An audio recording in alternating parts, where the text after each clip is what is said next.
Começando mais um Visões sobre a Pandemia, hoje tratando dos impactos na indústria do entretenimento. E estamos aqui com o Christian Astiragada Pordoc e o Rodrigo de Oliveira. O Christian também é produtor do Feirão dos HQs, né? E o Rodrigo de Oliveira é o produtor também do Almanac 21. Todos eles focados neste mundo aí da indústria do entretenimento. E eu queria começar com o Rodrigo. Rodrigo, antes de entrarmos propriamente no assunto da pauta, eu quero ouvir assim a tua opinião pessoal do Rodrigo. Qual a tua sensação? Como é que tu está vendo toda essa problemática sanitária que nós estamos passando? Bom, boa tarde, Silvio, boa tarde, Christian, e boa tarde aí o pessoal que está curtindo também a nossa live. Agradecer primeiramente pelo convite para a gente poder bater um papo. Sempre bom que eu estou aqui, né, em quarentena, então sempre que alguém me convida para fazer uma live, eu fico feliz, porque daí eu posso conversar com uma galera também, né, e poder bater um papo sempre é bom, né. Quando eu termino uma live, geralmente eu penso assim, parece que eu saí de casa. É bem eu essa. saio de casa sem sair, né. Sem sair, bem isso aí. Mas eu já falei com o Christian esses tempos também, né, numa live que ele fez do feirão, e eu realmente eu e minha esposa aqui, a gente tá em casa, quarentenados, a gente sai muito pouco para fazer coisas muito pontuais, ir no mercado, farmácia, esse tipo de coisa que são mais importantes, e o que eu tenho visto, infelizmente, né, o que eu tenho visto nos últimos tempos esse distanciamento social que está começando cada vez ficar menos distante, né, as pessoas estão cada vez mais saindo, a gente vê, sei lá, a imagem de Porto Alegre ontem, com pessoas passeando, aglomeradas, então eu fico muito preocupado. Eu fico muito preocupado. Eu tô há quase 90 dias já em casa. Então, desde que começou esse lance da pandemia e do distanciamento, eu levei muito a sério. E eu fiquei em casa até para... Eu não tenho nenhuma doença respiratória, eu não sou do grupo de risco, digamos assim, mas eu também não quero pegar o vírus, ficar doente, obviamente, e lá pegar uma vaga de UTI que alguma pessoa pode precisar. Eu não quero ficar doente também, né? Basicamente isso. Mas não quero também, né, ser mais uma pessoa, mais um agente para passar, né, esse vírus para as pessoas. Então, por isso que eu fiquei em casa. E eu tenho observado que as pessoas elas não têm levado muito a sério isso. Não só em Porto Alegre, mas em outros lugares do Brasil também. E isso me deixa bem preocupado. Não sei quanto a vocês, mas eu fico preocupadíssimo ao ver as pessoas em shoppings ou em praças e tal, aglomeradas. O exemplo está acontecendo agora, né? O Estado, com a história das bandeiras, deu uma refrescada, Porto Alegre deu uma flexibilizada legal, e hoje restringe tudo de novo, bandeira vermelha para quase todo o Estado, os prefeitos em pé de guerra com o governador, porque ele fechou e restringiu, Porto Alegre restringiu de novo.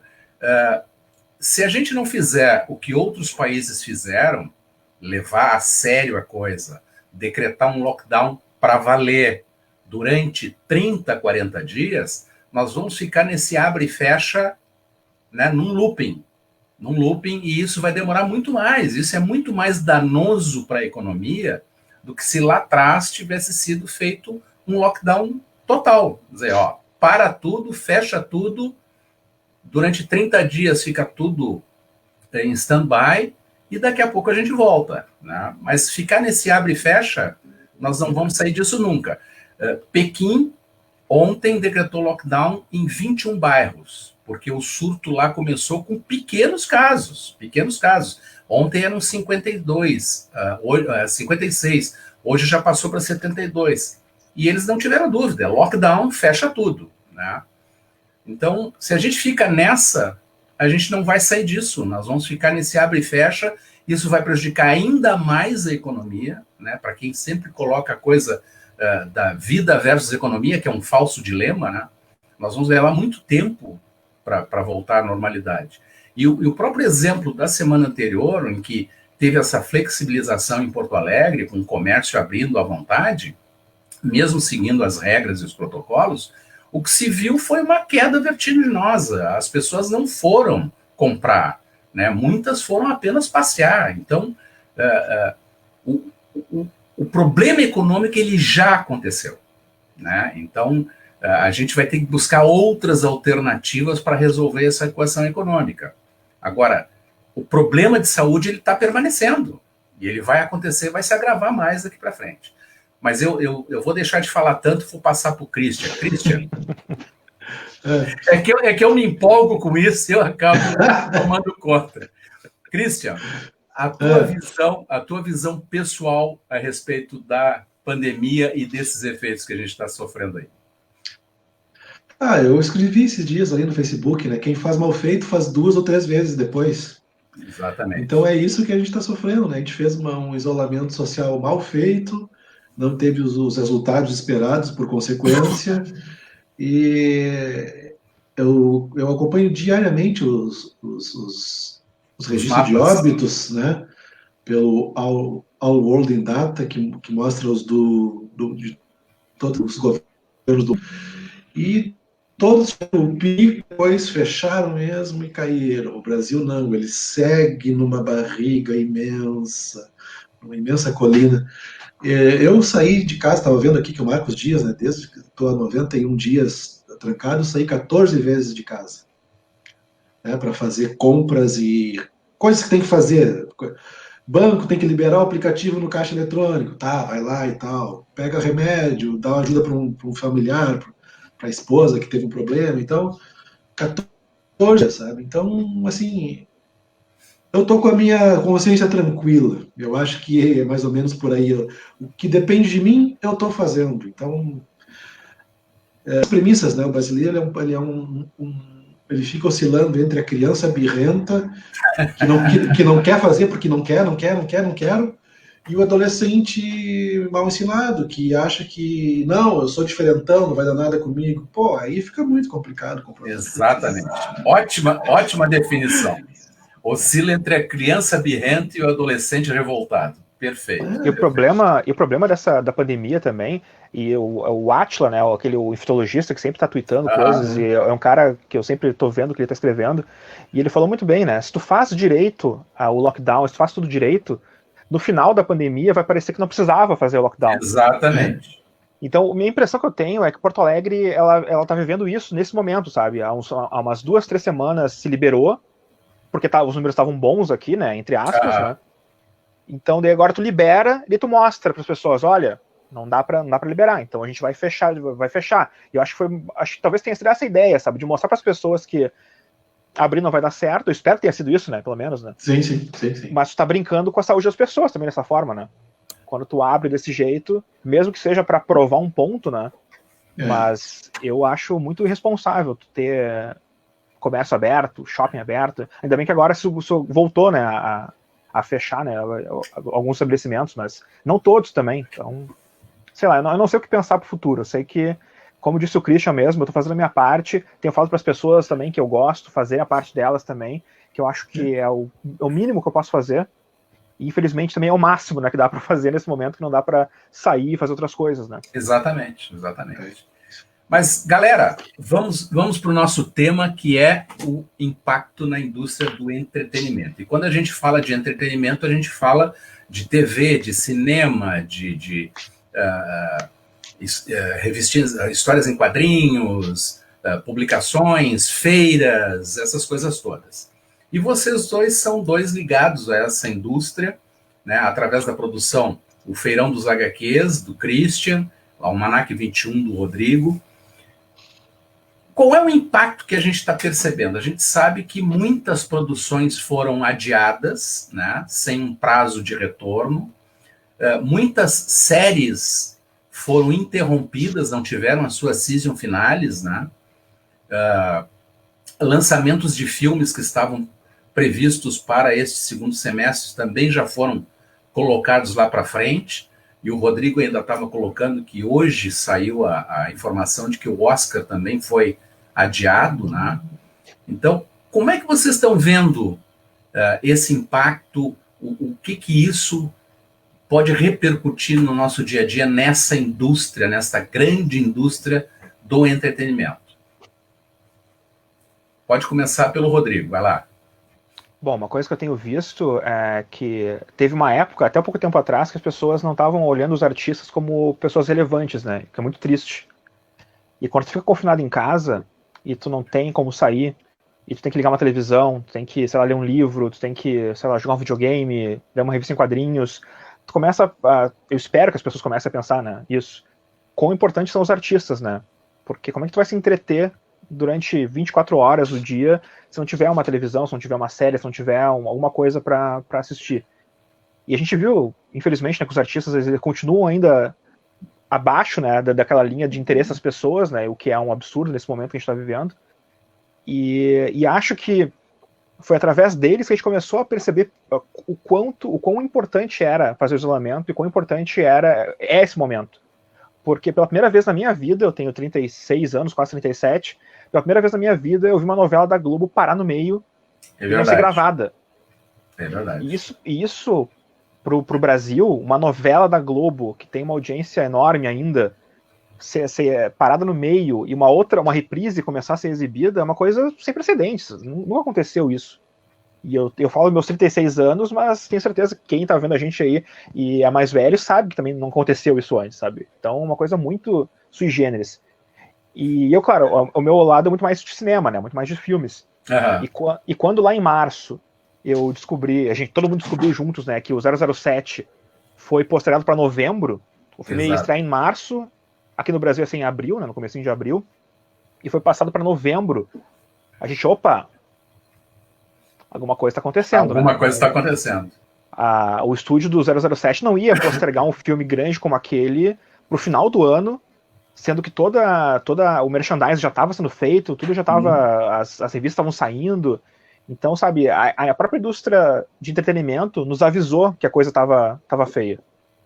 Então, tu viu o 007? O filme do 007, este filme, né, ele é um ícone, porque ele faz uma transição. Ao mesmo tempo que ele faz uma transição, ele marca toda a história, né, da saga do 007. Então, quando a produção toma essa atitude de jogar lá para novembro, isso, com todas as datas que já estavam agendadas, as turnês para apresentação e lançamento do filme, aquela coisa toda, isso realmente gera um impacto, e um impacto econômico gigantesco, né? E a própria indústria ela teve que também saber o que fazer naquela hora, porque alguns filmes foram postergados. A Universal, por exemplo, fez um teste com o Trolls 2, que é uma animação, que foi lançada em VOD, né, em Video On Demand. Então as pessoas da Inglaterra e nos Estados Unidos puderam comprar o filme e assistir, alugar, no caso, ele em casa. E deu uma resposta boa de bilheteria, entre aspas, no caso, mas também é um teste, né? Não dá pra dizer que deu certo, porque foi um filme que fizeram isso, e é um filme grande. Então não dá pra dizer que todo filme que for lançado em VOD vai ter uma mesma bilheteria que teria no cinema, né? Claro. É impossível dizer isso. O 007, por exemplo, é um filme que tem um orçamento muito grande para que pudesse ser colocado em on demand e ganhar o valor que ganhar nas bilheterias. Não vai acontecer. E eu acho que o último bastião assim de filme que estava tentando se manter na data e caiu foi o Tenet, que é o filme do Christopher Nolan, que ele estava tentando, ele fazendo muito lobby para que o filme continuasse agora em julho, e o filme foi postergado para 2 semanas. Mas eu acho que vai ser ainda mais. Ele tá tentando, na verdade, ser o primeiro filme, eu acho que estreie logo depois que a pandemia terminar, sabe? Então, tá empurrando aos poucos. E eu acho isso de uma irresponsabilidade enorme também, porque o Christopher Nolan ele tem uma base de fãs muito grande. Ele dirigiu os filmes do Batman, ele fez A Origem, ele fez filmes importantes e com bilheteria boa. E são filmes que são bons de ver no cinema, são filmes que são feitos realmente para tu ver na tela grande. E ele sabe disso também. E o lobby que ele faz para que as pessoas voltem ao cinema antes da hora é muito perigoso. Então, é perigoso, né? Eu sou um que vou voltar para ir para um cinema só quando a coisa estiver, olha, muito segura. Eu acho que só depois da vacina. No meu caso, né? Só depois da vacina. Tivemos uma experiência agora em Porto Alegre com a abertura de um drive-in, né? A volta do drive-in. Mas realmente é uma coisa complicada, porque quando tu cobra 80 pila por carro, né? Aí tu repensa se realmente vale a pena fazer esse investimento, né? E a gente não está falando da pipoca, do refri, né? É só o ingresso. 80 conto por carro machuca um pouco, né? E o drive-in, a ideia do drive-in que eu tenho visto, que tem chegado em Porto Alegre, Novo Hamburgo e tal, são filmes antigos também. Então, filmes que tu já assistiu, ou que tu tem uma outra forma de assistir também. Então, é muito aquela ideia de dar uma opção pra pessoa sair de casa, né? Exatamente. Que ela possa, sei lá, pegar o carro, Mas ainda assim eu acho perigoso. Ainda assim, mesmo que esteja dentro do teu carro, vai ter que abrir a janela para fazer alguma coisa, vai ter que sair para ir no banheiro, sei lá, sempre tem alguma coisa para fazer. Então, Claro. fica em casa, pessoal, fica em casa. É isso aí. Christian, vamos lá. Eu já vinha meio que largando o cinema de mão ao longo do tempo por diversos motivos, né? É o preço, que é caro demais, com 2 ingressos, eu, minha esposa, deslocamento, estacionamento, eu compro um Blu-ray e fico o resto da vida vendo filmes clássicos que eu posso ficar em casa desfrutando. Acho que o cinema, ele só tem valor para mim nessa questão que bem que olha, é um blockbuster, é a tela grande, aquela imagem opressora, aquele som absurdo, aí sim a potência, a experiência, a potência cinematográfica na sua plenitude, assim. Porque tem filmes que são cinema e outros não tão para cinema. Então eu já vinha meio que largando, ia só nos blockbusters bem barulhentos, enfim. Mas essa questão que o Rodrigo levantou agora lá no começo da participação dele sobre artistas, saiu agora essa semana no Sunday Times a ponta de cima e a ponta de baixo da tabela sobre a importância das profissões no tempo de pandemia. Os doutores e enfermeiras tiveram 86% de importância que as pessoas relevam, consideram. E, do outro lado, com 71% de não importância, os artistas. Os artistas. Mas aquele negócio, eu não dou a sociedade importa, mas consome, caramba, o produto dos caras. E é aí que se dá a relevância dessas formas que a gente está falando, do cinema, da música, etc. e tal. Eu acho que vai mudar muita coisa no cinema. Eu não voltarei para o cinema enquanto não tiver vacina, ponto, bem tranquilo, bem sem engalho nenhum. Porque a própria estrutura de construção dos cinemas agora, não só agora, mas com essas salas de estádio, né? Tu tem que fazer a distância de 2 metros da onde? Dos lados, da frente, de trás, então fica muito complicado a presença física no cinema, né? E bem porque também a questão toda da higienização, teria que ter um espaço maior entre as sessões, isso dificulta também para que o cinema tenha a mesma quantidade de sessões que antes. Você teria 7 de um dia, chutando, com esse espaçamento, teria 5, 6 no máximo. Eu acho que é uma das áreas afetadas. Porém, ele tem muita produção represada, que parou. 007, Mulher Maravilha. Bom, aí o Rodrigo pode falar horrores desse pessoal blockbuster que está represado. Então, assim, quando isso vier à tona de volta com segurança, eu acho que a retomada vai ser muito mais rápida, porque o pessoal ele vai querer consumir aquilo. Olha, pô, estou esperando 2 anos pelo filme do fulano, estou esperando 8 meses pelo filme do Beltrano. Eu acho que vai ter essa ânsia, assim. E também na questão das produções, eu escutei um podcast do Fernando Meirelles agora, recentemente, ele falou o seguinte, em resumo, né, que vão ter as caras conhecidas, os grandes astros vão permanecer fazendo filmes, porém com cenários mais intimistas, com cenários menores, dentro de casa, muita coisa de diálogo, para evitar que tenha grandes produções e mais pessoas se contaminando, ou melhor, em contato e talvez se contaminando, porque a produção de cinema é uma coisa de pessoas que envolvem. Vai enxugar o set, né? O set de filmagem vai ficar mais enxuto.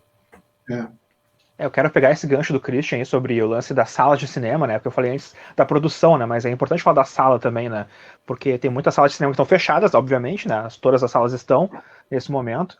E se rolar uma abertura anterior à vacina, eles vão ter que ter realmente esse cuidado de 2 metros aqui, 2 metros ali. Só que uma sala de cinema, e as pessoas vão ter que usar máscara, né? É importante, tem que usar máscara. Só que a sala de cinema não ganha dinheiro só com ingresso, ganha dinheiro com a pipoca e com refrigerante. Como é que tu não vai vender pipoca e refrigerante? Ou como é que tu vai vender pipoca e refrigerante com a pessoa tendo que usar máscara? É um paradoxo, né? Não dá. Exatamente. Senão tem aquele meme, né, da máscara que abre no meio e não adianta nada, né? Então, e também outra coisa, a sala ela teria que ter 50% só da sua Da capacidade. ocupação, exato. O que também não é bom pro cinema, porque se tu tiver só 50% da sala, é bem menos dinheiro que tu recebe. Não, Então, e isso eleva todos os custos, né? Então, aquele ingresso que hoje tu paga 30, 40 pila, tu vai pagar 50, 80. correndo o né? risco de pegar um vírus ainda no cinema. Ainda correndo risco, né? Mesmo que tu tenha essa distância, o que a gente sabe, né, do vírus é que o ar-condicionado ele ajuda também, né, a circular o ar e a circular o vírus também. Então eu vou ficar numa sala fechada durante 2 horas com alguma pessoa que eu não sei se está com vírus ou não vale a pena. Até porque as testagens que têm sido feitas é com a medição da temperatura, né? Mas a gente sabe que já tem situações de casos assintomáticos em que a pessoa não apresenta absolutamente sinal nenhum, mas ela é uma transmissora, né? Mesmo sendo assintomática, ela está transmitindo o vírus. Então, ela pode estar com a temperatura normal, ela, né, joga aquelas gotículas no ar ali e está feita a porcaria, né? Mas diga. Fale. Não, é que o consumo do cinema, assim, ele se assemelha muito ao consumo da música em shows, né? Uhum. Tem que ter massa para que vale a pena o produtor, a banda, enfim, quem esteja produzindo, tenha o retorno pelo volume de pessoas que estão consumindo aquilo ao mesmo tempo. Né? Exato. Nesse sentido, eu percebo assim que a música, já mudando um pouquinho, ela tem uma certa vantagem sobre o cinema, por incrível que pareça. Porque assim, a música, aconteceu a pandemia, o pessoal se deu conta, é eletrônico, é virtual, eu vou para a live. Eu vou para a live e vou oferecer, nesse primeiro momento, o meu acústico, a minha música para as pessoas de maneira gratuita, quer dizer, eu que estou consumindo a live não estou pagando nada, porém eu estou mantendo a minha equipe e os meus custos como artista através de patrocínios, de empresas, etc. Então, a roda, a partir de um certo nível de artistas, ela não parou. Ela deu uma diminuída, mas seguiu rolando. Né? Para artistas que não chegaram nesse nível, tem um público menor, aí sim eu vejo que é um grande problema. Para artistas iniciantes, para qualquer artista, banda, cantor, etc. Porque, na realidade, eles vivem do ticket. Exatamente. Ou do couvert artístico, né, na maioria das vezes, enquanto a situação dos locais que cobram por isso, teatros, até mesmo restaurantes com música ao vivo, não estiver solucionada, esse pessoal da parte de baixo da tabela vai sofrer bastante ainda. Alguns bares em Porto Alegre que trabalham com música ao vivo, né, que oferecem música ao vivo como característica da casa, fizeram algumas promoções distribuindo um voucher, né? Tu adquire aquele voucher ali por 50, 100 reais e quando voltasse ao normal, tu receberia o dobro de serviços por aquele voucher e uma parte dele seria destinado para os músicos da casa como forma de ajudar, de manter, né? Eu não sei até que ponto a ideia vinga, né, de forma plena. Alguns outros bares apostaram em fazer as lives, né, como o Christian está colocando, destes artistas que trabalham na noite, com os bares fechados, quer dizer, o bar serviu apenas como um estúdio para a transmissão da live. Acho que é uma ideia legal e, de repente, as pessoas poderiam também consumir isso de uma forma comercial, vamos dizer assim, né? Então, sei lá, o bar do João lá está fazendo hoje a live do Bosco, né? Então, o público vai lá e compra um ingresso que seja simbólico para assistir aquela live e dar uma força para aquele artista que, nesse momento, deu uma estancada, parou a vida dele, né? E gente que vivia exclusivamente disso, né? Então, fica também que um movimento que já vinha sendo anunciado dos artistas terem cada vez mais alternativas de produto. Então, tu pega, assim, por exemplo, um artista gaúcho como Humberto Gessinger, né? Ele lançou seu último disco no YouTube, em todas as plataformas de streaming, lançou em cassete, em CD, em LP, lançou compactos antes, lançou camiseta disso. Então, a diversidade, e a mesma coisa eu penso que o cinema, ele vai ter que se utilizar, e as séries, desse mix de streaming com o físico. Eu acho que vai ter uma volta do físico ainda. Eu acho entendeu? Que sim. Pelo consumo, pela garantia que a pessoa vai ter. Olha, vou ter a temporada XYZ da minha série favorita, ela vai terminar daqui a pouco, eu vou ter o físico, porque é o que vai garantir. Eu queria que o Rodrigo falasse isso também, porque ele é um grande colecionador de filmes, né? O físico, Rodrigo. Dá para ver aqui, né? Atrás é uma coleção aqui que dá para ver, né? Mas eu tô em alguns grupos de colecionadores também, a gente tem visto isso, né? Esses tempos tem uma notícia de um cinema de São Paulo que a pessoa não pôde reabrir o cinema, mas está vendendo os DVDs, os filmes que tinham já na loja. Então, dá pra ver, as pessoas estão voltando a assistir DVD, voltando a assistir Blu-ray, vendo, claro, bastante streaming, obviamente, mas esse lance, né, de tu poder ganhar o filme poder ganhar um dinheiro através das suas outras mídias, né? Então, tu vai lançar o DVD, tu vai lançar o Blu-ray, tu vai lançar uma coisa um pouco diferente para chamar a atenção, para a pessoa querer ter também, né? Porque hoje em dia, com streaming as pessoas, as séries principalmente, eu acho que elas perderam um pouco aquele impacto dos DVDs que tinha no começo, né? Sim. Poxa, eu lembro quando começou o DVD e tu podia pegar uma série com a temporada toda e ver todos os episódios, era um luxo, porque no Brasil a gente era mal acostumado, aliás, a gente tinha, sei lá, Globo que passava um episódio num dia, depois não passava o segundo, depois passava o terceiro num outro horário, e tu não tinha como ver toda a série, né? Tu não tinha como ver tudo. E agora tu tinha o DVD. Com o streaming facilitou muito a vida, né? O streaming até ele diz o último episódio que tu assistiu, ele para onde tu parou, então tem toda essa vantagem. Que os DVDs, talvez, pelo preço também, né, das séries completas, meio que incapacita as pessoas de terem as séries em casa. E acho que até perderam um pouco até o interesse.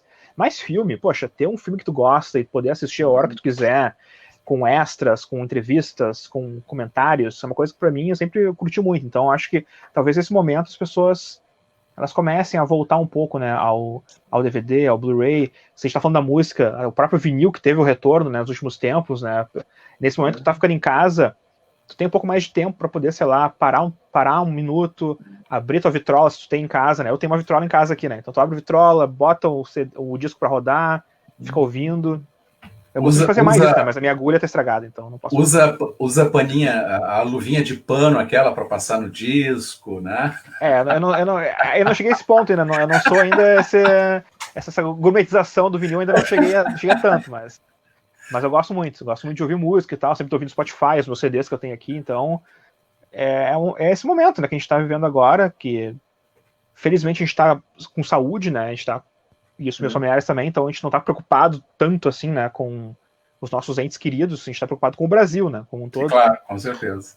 Então, não, eu particularmente, eu sou fã de 007, né, eu sou fã da série, da franquia, sou fã da série Star Trek, né, meio tracker, assim, tracker meio fajuto, mas sou.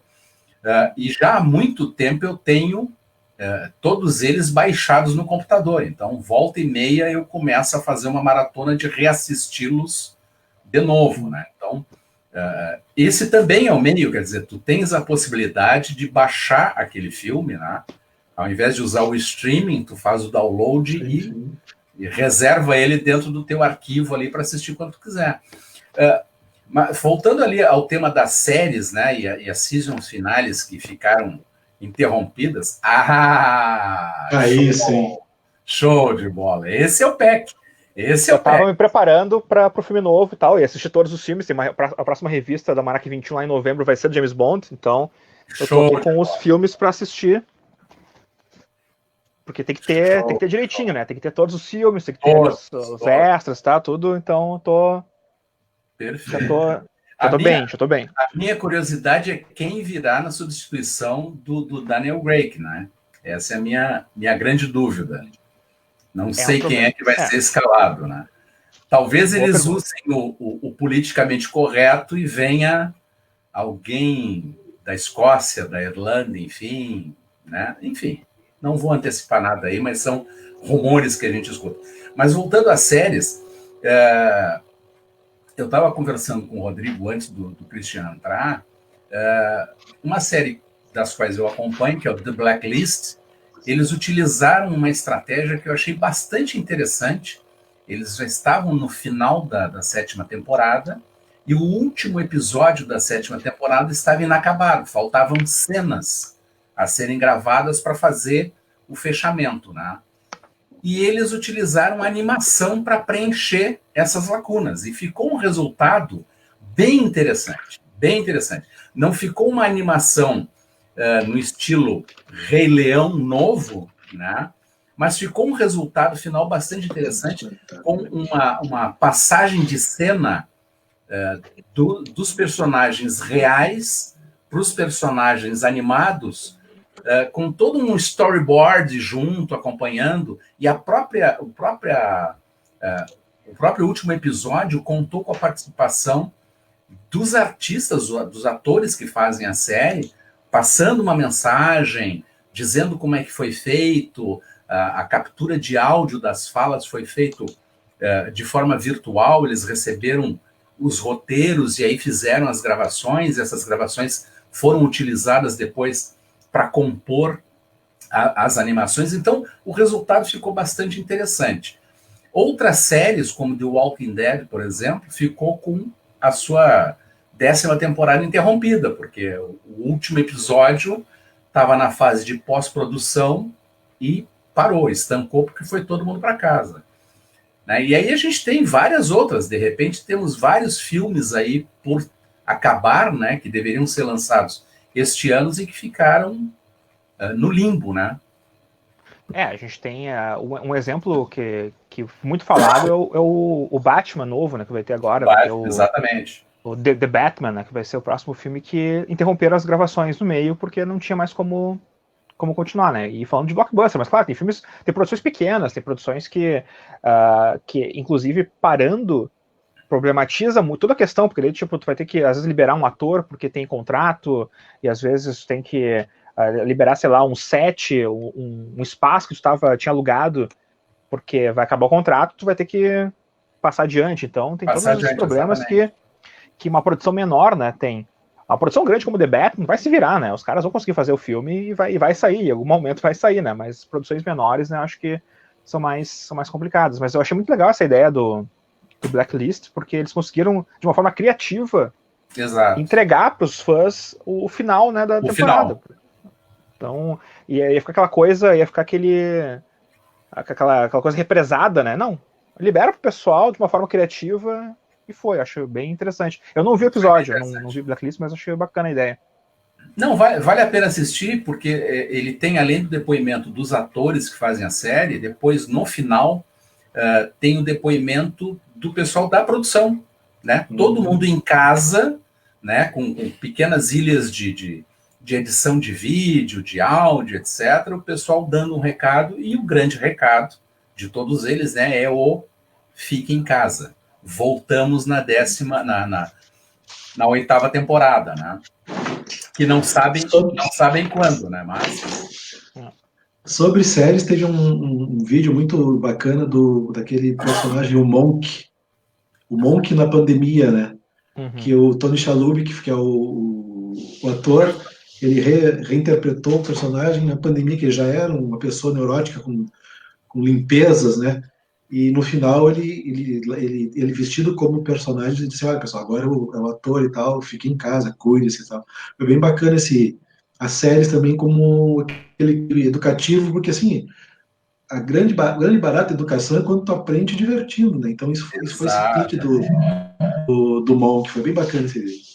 Eu vi um legal também, que duas séries que fizeram isso, o Parks and Recreation, que é uma série que terminou já há alguns anos e que tem um elenco, tem o Peter, tem a Amy Poehler no elenco, tem o Aziz Ansari, tem um elenco bacana, assim, do Parks and Recreation, e eles fizeram um episódio especial, agora na pandemia, no Zoom, com cada um na sua casa, mas fazendo os personagens, como se fosse uma ligação entre os personagens e tal. E foi feito para angariar fundos para as vítimas do Covid. Então, não só divertiu, não só falou sobre, mas também, né, conseguiu ajudar as pessoas com dinheiro. A série Community também fez isso, eles fizeram também via Zoom, só que em vez de fazer um episódio novo, eles pegaram o roteiro do episódio antigo e fizeram um table read, que é como chamam quando eles, antes de gravar o episódio, todo mundo lê as suas partes no roteiro, interpretando, né? O chamado ensaio geral. E eles fizeram isso também, e também ganhando dinheiro para ajudar as pessoas do Covid. Então isso é legal também, quando a série ela consegue fazer isso, ela consegue não só entreter, mas também, né, fazer um aviso, né, fazer uma coisa de utilidade pública e ajudar também monetariamente, né, porque esses astros que estão ali, e no caso, claro, a gente está falando de séries americanas, né, que as pessoas ganham milhares de dólares para fazer um episódio. Então é legal eles também darem essa pequena ajuda para as pessoas também que estão sofrendo com o vírus.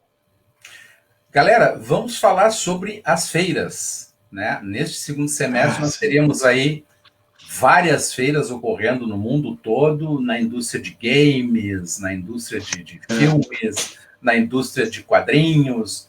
Como é que ficou tudo isso? Comic Con e etc. Não ficou, né? Não ficou. Assim, a primeira feira de Comic Con de relevância que de cara já parou foi a Emerald Con, que é em Seattle, né? Que está entre as 5 maiores e melhores dos Estados Unidos. E quando começou a pandemia lá, quando entrou nos Estados Unidos, os caras, olha, parou, não vai ter esse ano, etc e tal. E aí depois veio tudo em cascata, né? A maior do mundo, San Diego Comic Con, parou também. No Brasil, o FIC, em Belo Horizonte, também parou. A Butantã Comic Con, ela é lá em novembro. Eu vi o rapaz, organizador deles, dizendo que eles provavelmente vão ter que repensar a data. Nossa, então o pessoal está pensando em novembro, né? E aqui na região sul, a Comic Con RS, em conjunto com a Comic Con Floripa, emitiram um comunicado semana passada que foram postergados para o próximo semestre do ano que vem, primeiro semestre do ano que vem.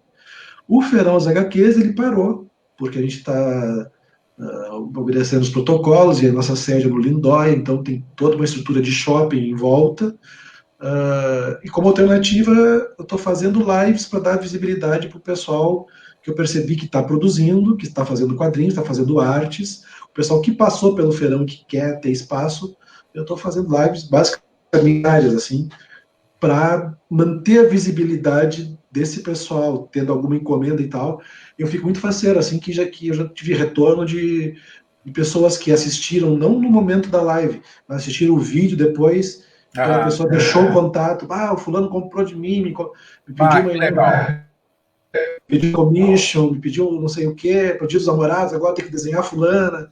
Então eu fico bem faceiro, assim, eu não vou dizer quem foi, porque eles não pediram publicidade, mas eu me sinto bem por ter estimulado eles, assim. Que legal, E o Rodrigo, ele é testemunha ocular desde a primeira Comic Con RS, ele pode de cadeira, né? O grande mediador dos debates. E na verdade, o Emerson, né, que é o criador da Comic Con e que desde o começo me convidou para fazer, né, essas mediações, e acho que ele tem sido muito responsável com a Comic Con, porque, em primeiro lugar, né, a Comic Con era para ser em agosto, e logo quando começou a pandemia ele já postergou para setembro. Mas, claro, postergou para setembro, mas com aquela sempre atento, né, ao que pode acontecer. E vendo, obviamente, que a coisa não tá melhorando, né, setembro tá logo ali, postergou para primeiro semestre do ano que vem, acho que é a coisa mais acertada a fazer. Porque não dá para colocar... A Comic Con RS é feita em Canoas, na Ubra, que é um espaço fechado também, né? Assim como vários lugares. É um prédio, né? O teto o pé direito é alto, mas ainda assim é um prédio com ar-condicionado e tal. Então não tem muito o que fazer, né? E tem circulação de pessoas. Exato, e muitas pessoas. E por mais que tu queira usar um protocolo de distanciamento, muitas vezes isso fica difícil, fica complicado. E a gente sabe que, principalmente no mundo dos HQs... é o touch, né? A pessoa pega a revista, pega o quadrinho, devolve, aí vem outro e pega, quer dizer, isso é uma coisa muito complexa. Nesse ponto eu quero colocar para vocês o seguinte: não tem a feira, mas como é que o pessoal pode se monetizar, ganhar dinheiro sem a feira? Como é que ele tem? Quais são os canais de comercialização para manter a atividade ativa? atividade ativa é uma redundância. Né? Perdão pela redundância. O que eu percebo assim que tem muitos artistas que estão fazendo, não só artistas, mas às vezes roteiristas, né? Estão fazendo suas lojinhas virtuais. O Lu Azul, que vai lançar agora na próxima semana. O Guilherme Smith lançou, acho que final de semana agora, a lojinha dele com as produções de quadrinhos dele, que ele é um roteirista daqui do Rio Grande do Sul. E a questão da... Acho que a produção ela vai se manter. O problema vai ser na venda, na distribuição. Porque às vezes as pessoas programavam a impressão do seu material para um grande evento, para a Comic Con RS, para a CCXP em São Paulo, ou até mesmo para o pessoal que vai daqui para fora, para San Diego, para Nova York Comic Con, né? Vamos colocar as coisas lá. E esse modelo de Comic Con que a gente tem de Artist Alley, ele vai ter que ser revisto, vai ter que ser repensado, alguma outra dinâmica, que não fiquem as pessoas lado a lado, não sei como é que vai ser. Tem um modelo que eu acho que é de uma Comic Con na Argentina, se não me engano, que o Artist Alley deles são ilhas, são várias ilhas, como se fosse um círculo, assim. Então a pessoa ela chega e dá a volta por uma ilha de artistas. Aí daqui a pouco vai para outra ilha, não sei, pode ser uma saída para não ter aquela linha imensa de pessoas esperando em fila, às vezes para pegar o teu contato com o artista. Mas eu acho que a distribuição é que vai ser o problema. O que tu acha? Pelo que eu tenho visto também, eu sigo muita gente também que, depois que comecei a fazer Comic Con, comecei a conhecer os artistas também, então eu sigo muita gente, sou amigo de alguns deles também, e o que dá pra ver é que muita gente ainda faz o Catarse, né, o financiamento coletivo, para conseguir fazer alguma revista, só que nesse momento também, logo no começo, quando a pandemia começou, algumas pessoas seguraram os seus financiamentos coletivos, porque como não sabia o que ia acontecer, era meio arriscado tu abrir um projeto e ninguém queria botar dinheiro, porque eu não sei se eu vou ter dinheiro para mim, né? Então, quanto mais para poder comprar uma revista. Claro. Mas agora, nesse momento que a gente está vendo que a pandemia, ela, pelo visto, vai ficar um tempo ainda, e a gente vai ter que se organizar com o nosso dinheiro, alguns projetos começam a abrir já, e algumas pessoas começam também a participar. Só que são coisas pequenas também, né? Não nenhum grande projeto assim também, porque acho que ninguém também está com muito dinheiro para poder investir nisso. E é um problema que a gente vai ver isso nos próximos meses também. Eu acho que quando a economia realmente, quando tudo abrir, quando tudo começar a funcionar, a gente vai ser aquele gargalo mesmo, sabe? Vai ter lançamento de revista toda semana, talvez, e as grandes livrarias, as livrarias menores vão ter também isso. Eu não consigo nem imaginar como vai ser a Feira do Livro, porque a Feira do Livro, esse ano, acho que não vai acontecer do jeito que a gente conhece, se a coisa continuar desse jeito. Também acho que não acontece. Não tive nenhuma informação ainda da Câmara Rio Grandense do Livro, né? Mas eu tenho cá minhas dúvidas de que ela seja realizada esse ano. E eu, um pouco antes da pandemia, estava começando a escrever um livro, eu queria esse ano lançar um livro na Feira do Livro, era o meu objetivo esse ano, lançar um livro na feira. E eu comecei a escrever, 2 semanas depois começou a pandemia, e eu parei, que eu vi que não ia rolar. Não ia rolar, ano que vem tá aí. Somos dois, eu comecei a escrever ano passado, e aí eu fiz uma pausa de final de ano. E em fevereiro eu dei uma retomada, comecei a escrever, consegui fazer mais 2 capítulos, mas aí depois perde um pouquinho a tesão, porque tu não sabe ali na frente como é. Mas eu pretendo lançar ainda esse ano em e-book, né? Vou lançar em e-book, colocar aí nessas plataformas de venda online e vamos ver o que acontece, né? Mas o gostoso seria ter aquele contato, né? Tu conversar com a pessoa, tu entrega o livro, aquela coisa toda, mas novos tempos, novas realidades, né? É que eu já tenho uma revista digital, né? Então todo mês eu lanço uma revista digital. Então, para mim, o diferente é lançar o impresso, né? Eu já tenho algumas revistas impressas também, já lancei 2. Mas o diferencial seria realmente, né, ter a Feira do Livro, poder, participar da Feira do Livro. Eu sempre fiz cobertura da feira, né, como jornalista, mas, poder dia lançar, né, alguma coisa ali. É um evento cultural da cidade, quer dizer, vai ficar fazendo falta, vai fazer falta, né, dentro do nosso calendário, mas saúde em primeiro lugar, né? Tem uma alternativa que eu já vi um lançamento de livro nos Estados Unidos agora, na pandemia, que eles fizeram o seguinte, ficou a pessoa conversando sobre o livro, com os links do PayPal embaixo. Então, na medida que caía, que a pessoa acusava ali, Rodrigo comprou de mim, aí botava ali, dedicava para o Rodrigo e tal, a força, então o cara passou 3-4 horas assinando das pessoas que já tinham comprado pelo PayPal, né? Que legal. Acusava. Eu achei uma alternativa não ideal, mas assim, que estimula né? a pessoa a comprar, né, as redes, e ele não ficou muito tempo, ficou ali 3-4 horas, vendeu acho que 40 livros e tal, que por uma tarde tá ok, fez o lançamento virtual, e o interessante que eu comprei também uma biografia do Luis Thunderbird agora, que era aquele VJ da MTV, e ele estava nesse dilema também, né? Lanço ou não lanço durante a pandemia? Aí ele falou assim, não, eu vou lançar. Eu vou lançar o físico, vou lançar o virtual, porque aí quando for lançar, tiver o evento de lançamento pelas feiras, pelo Brasil, as pessoas já vão ter lido. E vai ter um buzz maior ainda para estimular a venda posterior. Então tem algumas alternativas que estão aparecendo por aí, né? Sim. Meus queridos, quais são as perspectivas na visão de vocês para os próximos meses na área do entretenimento? Não chegamos nem a falar da indústria do game, né? O game também deu uma segurada. Eu acho que o game, Silvio, é o menos afetado, por incrível que pareça.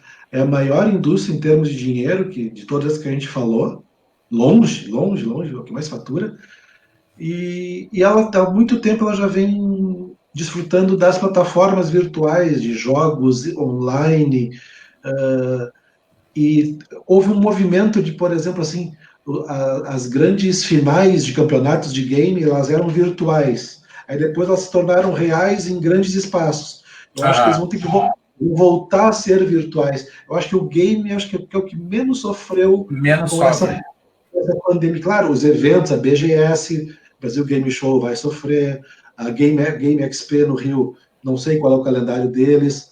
A E3 também já vinha migrando de um evento físico para ser mais virtual. Eu acho que é o que menos vai sofrer. Acho que os eventos principalmente sofrem, né? Isso, o game é legal porque eu sou da uma época que tu tinha que ir na casa do amigo, né? Jogar o videogame, né? Se queria jogar o FIFA, tu tinha que ir na casa do amigo, né? E hoje em dia não, hoje em dia tu pode jogar na tua casa, ali na casa dele e tá tranquilo, né? Tá tudo certo. Mas os eventos realmente vão sofrer. E falando de cinema mesmo, assim, ou das séries, próximos meses a gente vai começar a ver as coisas começarem a voltar a funcionar, né? As séries vão voltar a ser gravadas, os filmes também. Lá na Inglaterra tá começando já a voltar o The Batman, que eu falei aqui antes, né? Com todos os cuidados que eles vão ter, mas ainda assim vão começar, né, a voltar a filmar. Mas o que não vai rolar é evento, né? Sei lá, o Emmy, por exemplo, que é o prêmio das séries, é para ser setembro. Até agora não tem uma notícia oficial, mas é muito pouco provável que aconteça. Eu falei no começo aqui do Oscar, né? O Oscar sempre rolava em janeiro, fevereiro, né? Ali naquele comecinho do ano. Ano que vem vai ser dia 25 de abril, o Oscar. Então eles pularam já 2-3 meses, o que eles iam fazer em fevereiro, né? No ano que vem, e já pularam para abril 2 meses. E vão aumentar também o período de elegibilidade do filme. Então, geralmente é de 1º de janeiro a 31 de dezembro, o filme tem que ser exibido uma semana no cinema americano. Ou no cinema da sua região, no caso, se for um filme estrangeiro. E agora vai ser até dia 28 de fevereiro. A academia mudou o protocolo também, né? Agora os filmes têm que seguir uma pequena cartilha, ele tem que tratar de inclusão, tem que tratar de gênero, tem que tratar de cor, tem uma série de características para que o filme seja elegível à disputa, né? Mas não para esse ano, é só para 2022. 2022. A partir de 2022 vão ser observados isso. Até porque para esse ano já está tudo pronto, né?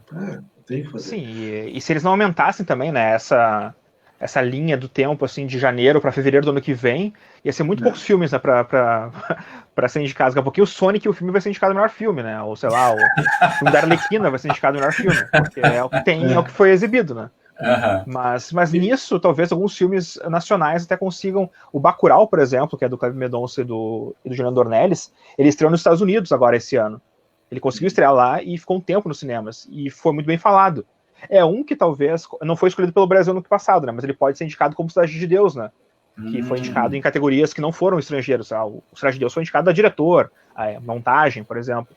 E é possível que o Bacurau também, por conta também de todos os filmes que não estrearam, e pela qualidade do Bacurau também, talvez a gente consiga aí aparecer no Oscar no ano que vem, mas é cedo para dizer ainda. A gente tem muito tempo, e eu espero que uma vacina não demore tanto assim para chegar, né? Para a gente possa voltar ao normal, mas é o que eu tenho visto, assim, tipo, as produções vão voltar agora, vão começar a voltar, mas estreias e eventos é muito difícil ainda prever alguma coisa.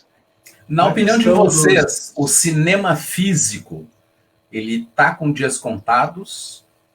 Nós vamos migrar para as plataformas de streaming definitivamente? Acho que não. Acho que não, porque o cinema, embora eles tenham um período curto, né? O filme estreia hoje e às vezes passa 4, 5 semanas em cartaz, já sai e logo depois já está no streaming ou já está nos canais a cabo. Mas aquelas 5 semanas, aqueles 2 meses, às vezes, quando o filme faz muito sucesso, é onde o filme ganha dinheiro, é onde o filme realmente consegue pagar, né? E são grandes produções. O blockbuster ele vai continuar precisando do cinema. E as pessoas vão querer... E é um programa, na verdade. O cinema, embora seja um programa caro, muita gente vê o cinema como aquela esticadinha no shopping, né? Tu vai no shopping, tu vai comer um hambúrguer, e depois tu vai no cinema para ver o que estiver passando. Muita gente vai e pergunta pro bilheteiro o que tá passando. Exato. Tu diz o próximo. A pessoa não vai pelo filme, vai pela experiência de estar numa sala escura e estar vendo alguma coisa. Então isso eu acho que não vai terminar. Isso não tem como... Eu não vejo, pelo menos, num curto prazo isso terminar. Enquanto grandes filmes da Marvel, da Disney, que é da Marvel também, no caso, né? Mas que a Disney é da Marvel é da Disney. Mas o James Bond, são os filmes grandes desse jeito, Star Wars, eles vão continuar tendo lugar nas salas. E outros filmes menores, claro, vão achar o caminho, né? Os filmes menores têm que achar o caminho no cinema, né?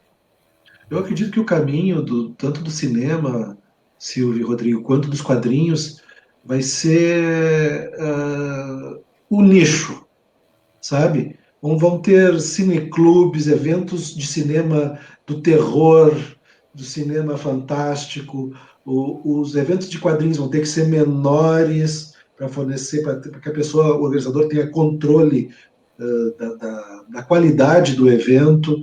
Então, eu acho que vai ser assim, o futuro vai ser cada vez mais de nicho e tendo algumas poucas coisas que puxam, né? Tu vai ter 2, 3 eventos de quadrinhos durante o ano que vai puxar e vários outros menores. Tu vai ter os blockbusters e tu vai ter, como a gente já tem aqui, né, do Porto Alegre Noir, tu tem do Fantaspoa, vai ter cada vez, talvez apareça alguma coisa sobre ficção científica. Eu acho que os clubes de cinema, acho que tem um espaço para isso crescer agora. E também no quadrinho a questão que o Rodrigo pode falar também, do Almanac, da edição virtual. Eu acho que vai ter que vai ser por aí. Vai surgir um streaming de quadrinhos, onde a pessoa possa ler, vai ter a imagem, e no balão tu clica ali. Eu quero ler em português, francês, espanhol, inglês, nos vários idiomas, vai ser legendado, como tem o streaming. Está caindo de madura essa ideia aí. Perfeito. Eu acho que o digital vai ser o caminho, assim como o Rodrigo faz com o Almanac 21. O digital ele facilita porque não tem que ter a distribuição, né? Então não existe aqueles gargalos que a gente conhece já, né? Sei lá, de fazer uma edição, daí ter que mandar para uma gráfica, daí a gráfica manda para ti, daí tu vê se tá legal, daí tu dá ok, daí a gráfica vai, faz toda a tiragem, e daí se tu é independente, tu vai fazer teu próprio lançamento, depois vendendo teu site. Se tu é de uma editora, a editora vai fazer isso, vai mandar para as livrarias, ou nas bancas, no caso. Isso é uma coisa que cada vez a gente vai ver menos, eu acho, porque as engrenagens vão ficar menores também, né? Então tudo vai ficar menor. E o digital é uma grande saída. E eu torço muito para o digital ele cresça, né? Porque eu estou fazendo revista digital há 4 anos e no Brasil ainda engatinha o lance do digital. Os tablets, por exemplo, que se apostava muito no passado, eles não bombaram como se achava que ia bombar. Hoje em dia é muito mais fácil a pessoa ter um celular grande do que ter um tablet em casa. Tablet, exatamente. Então, mas é uma coisa que a gente já vê, sei lá, muitas pessoas já aderindo ao Kindle, que é o o leitor, né, o e-reader, né, para um e-book, por exemplo, que é uma coisa também interessante. Então, acho que são essas as saídas. Acho que o digital, eu espero realmente que o digital ele consiga ganhar um up agora, né, nesse momento, que as pessoas não podem também sair de casa, né, para comprar o impresso, né, não podem ir numa livraria comprar um livro, por exemplo. Ou de repente faz sob demanda, né? A pessoa dá uma olhada no digital, gostou e pede a versão física, recebe em casa pelo correio, enfim. Daqui a pouco dá para fazer um híbrido disso, né? Só o preço pode ser bem proibitivo, né? Porque pelo que eu vejo, né, nos livros on demand, né, que a gente tem, e a Amazon tinha um plano muito bom, né, que é um plano americano, só que com o dólar hoje em dia, do jeito que tá, é quase inviável fazer pela Amazon um livro on demand, né? É proibitivo. Meus queridos, palavras finais de vocês para a gente encerrar essa live. Nós já estamos com 55 minutos. Christian, vamos lá. Vai lá. Então. É sempre bom conversar com o Silvio, virtualmente, pessoalmente, é um cara muito bacana. Recado final, fiquem em casa e quiserem algum entretenimento de qualidade, acompanhem o Instagram do Feirão das HQs, sempre tem novidades do pessoal, basicamente do pessoal daqui do Rio Grande do Sul, produtores de quadrinhos, ilustradores, artistas locais. Foi muito bacana, agradeço o convite. Rodrigo. Eu quero agradecer muito de novo o convite, Silvio. Prazer te conhecer aqui nessa live, né? A primeira vez que eu converso com o Silvio já foi numa live. Já direto, já foi no pau. Foi bacana, foi bacana. Quero agradecer então aí o convite. E, claro, quem quiser saber mais sobre a Manac 21, a gente tem o nosso site, manac21.com.br. A gente faz a revista digital todo mês. Esse mês agora vai ser uma revista especial sobre filmes que foram lançados em 1980. Então, filmes que completam 40 anos agora, em 2020. Show de bola. Então, são filmes, tipo, vai ter Iluminado, tem Os Deuses Devem Estar Loucos, tem Aperta o Cinto, o Piloto Sumiu, tem O Gente Como a Gente, tem um monte de filme que agora eu não vou lembrar, porque, né, tá acabando o tempo. A lista é grande. A lista é grande, são 21 filmes, né? Então, sigam a gente nas redes sociais ali, o Instagram é o @manac21oficial, e o Twitter é o Manac_21. Quem quiser saber mais sobre a Manac 21, então, dê uma olhada por ali. O Facebook também, né? Facebook é Manac 21, só procurar ali, tu vai achar nossas revistas. Quero agradecer muito, então, aí o convite para bater um papo com vocês. Eu é que agradeço a presença de vocês, sumidades no assunto, o pessoal que realmente entende da área, e os créditos estarão nas legendas não, na descrição do vídeo que vai para o YouTube amanhã. Ele fica lá disponível no meu canal no YouTube, e aí eu dou o serviço tanto do Feirão dos HQs quanto do Almanac 21. Galerinha, por hoje foi isso. Falamos um pouco sobre a indústria do entretenimento e os impactos que ela sofreu agora na pandemia. Sexta-feira a gente volta, vamos falar com o pessoal da indústria de eventos. Como é que fica a indústria de eventos nesta época? Mas tem coisa muito legal sendo feita de forma virtual na indústria de eventos. Na sexta-feira a gente está de volta. Até!